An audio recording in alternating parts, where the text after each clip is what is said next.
मानव अधिकार आयोग के अन्य सम्मानित सदस्यगण, राज्य मानव अधिकार आयोग के सभी अध्यक्षगण, उपस्थित सुप्रीम कोर्ट के सभी माननीय आदरणीय जज महोदय, सदस्यगण, यूएन एजेंसी के सभी प्रतिनिधि, सिविल सोसाइटी से जुड़े साथियों, अन्य सभी महानुभाव, भाइयों और बहनों, आप सभी को राष्ट्रीय मानव अधिकार आयोग के 28वें स्थापना दिवस की हार्दिक बधाई।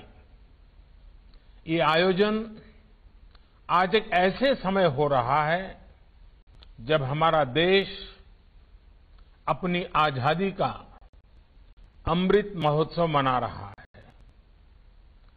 भारत के लिए मानव अधिकारों की प्रेरणा का, मानव अधिकार के मूल्यों का बहुत बड़ा स्रोत आजादी के लिए हमारा आंदोलन, हमारा इतिहास है। हमने सदियों तक अपने अधिकारों के लिए संघर्ष किया। एक राष्ट्र के रूप में, एक समाज के रूप में अन्याय अत्याचार का प्रतिरोध किया। एक ऐसे समय में जब पूरी दुनिया विश्व युद्ध की हिंसा में झुलस रही थी, भारत ने पूरे विश्व को अधिकार और अहिंसा का मार्ग सुझाया। हमारे पूज्य बापू को देश ही नहीं बल्कि पूरा विश्व मानव अधिकारों और मानवीय मूल्यों के प्रतीक के रूप में देखता है।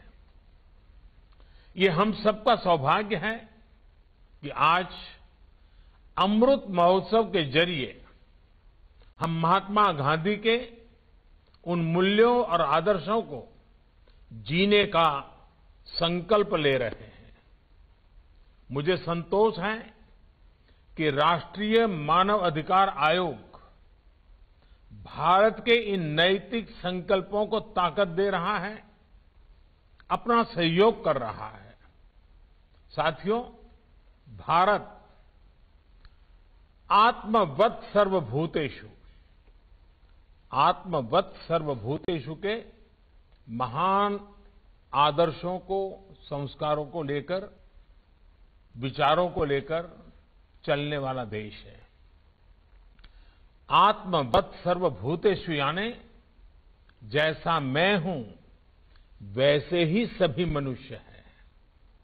मानव मानव में, जीव जीव में भेद नहीं है। जब हम इस विचार को स्वीकार करते हैं तो हर तरह की खाई भर जाती है।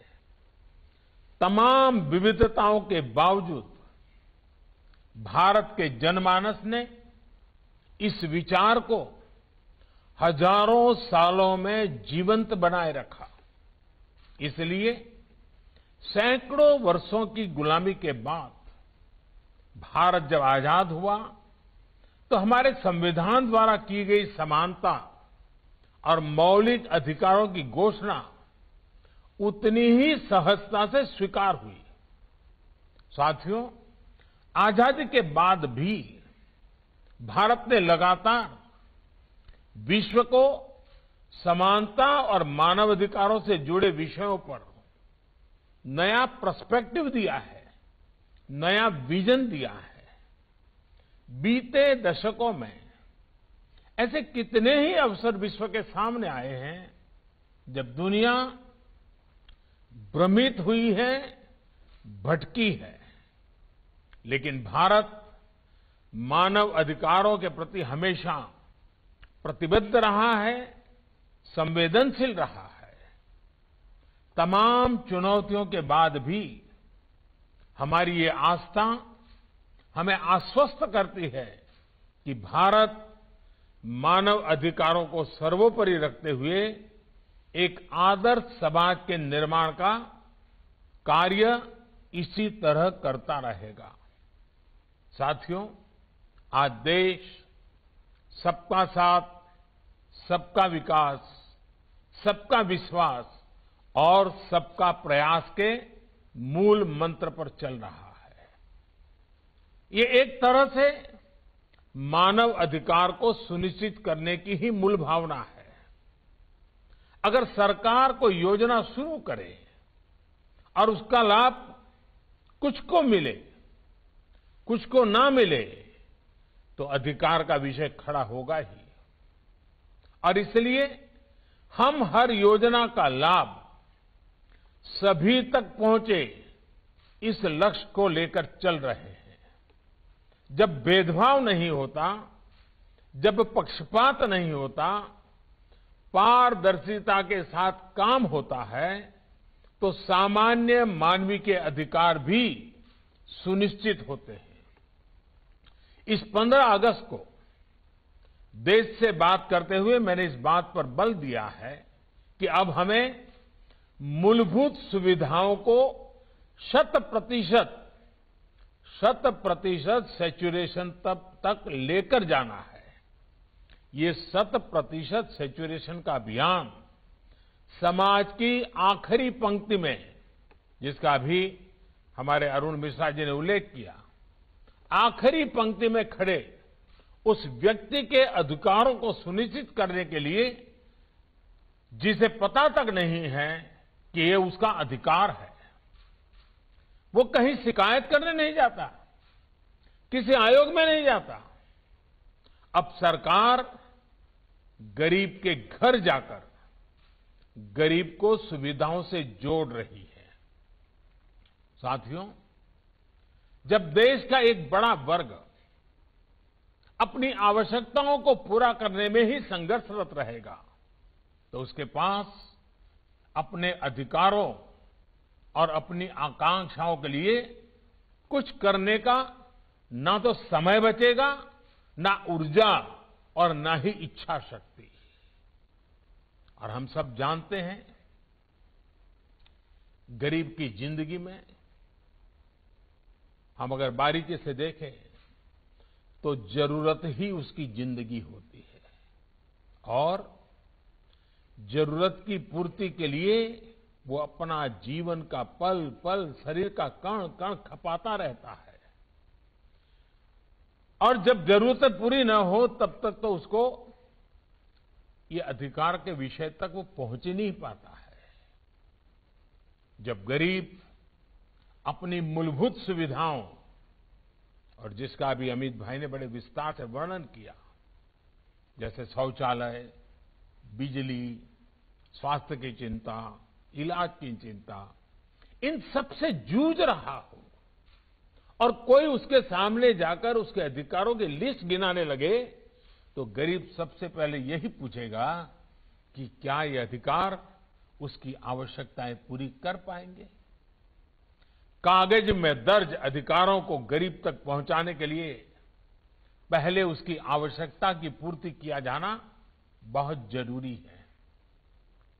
जब आवश्यकताएं पूरी होने लगती हैं, तो गरीब अपनी ऊर्जा अधिकारों की तरफ लगा सकता है, अपने अधिकार मांग सकता है। और हम सब इस बात से भी परिचित हैं कि जब आवश्यकता पूरी होती है, अधिकारों के प्रति सतर्कता आती है, तो फिर आकांक्षाएं भी उतनी ही तेजी से बढ़ती है। ये आकांक्षाएं जितनी प्रबल होती है, उतना ही गरीब को गरीबी से बाहर निकलने की ताकत मिलती है। गरीबी के दुष्चक्र से बाहर निकलकर वो अपने सपने पूरे करने की ओर बढ़ चलता है। इसलिए जब गरीब के घर शौचालय बनता है, उसके घर बिजली पहुंचती है, उसे गैस कनेक्शन मिलता है, तो ये सिर्फ एक योजना का उस तक पहुंचना ही नहीं होता। ये योजनाएं उसकी आवश्यकता पूरी कर रही हैं, उसे अपने अधिकारों के प्रति जागरूक कर रही हैं, उसमें आकांक्षा जगा रही है। साथियों, गरीब को मिलने वाली ये सुविधाएं उसके जीवन में डिग्निटी ला रही है, उसकी गरिमा बढ़ा रही है। जो गरीब कभी शौच के लिए खुले में जाने को मजबूर था, अब गरीब को जब शौचालय मिलता है तो उसे डिग्निटी भी मिलती है। जो गरीब कभी बैंक के भीतर जाने की हिम्मत नहीं जुटा पाता था, उस गरीब का जब जनधन अकाउंट खुलता है तो उसमें हौसला आता है, उसकी डिग्निटी बढ़ती है। जो गरीब कभी डेबिट कार्ड के बारे में सोच भी नहीं पाता था, उस गरीब को जब रुपे कार्ड मिलता है, जेब में जब रुपे कार्ड होता है तो उसकी डिग्निटी बढ़ती है। जो गरीब कभी गैस कनेक्शन के लिए सिफारिशों पर आश्रित था, उसे जब घर बैठे उज्ज्वला कनेक्शन मिलता है तो उसकी डिग्निटी बढ़ती है।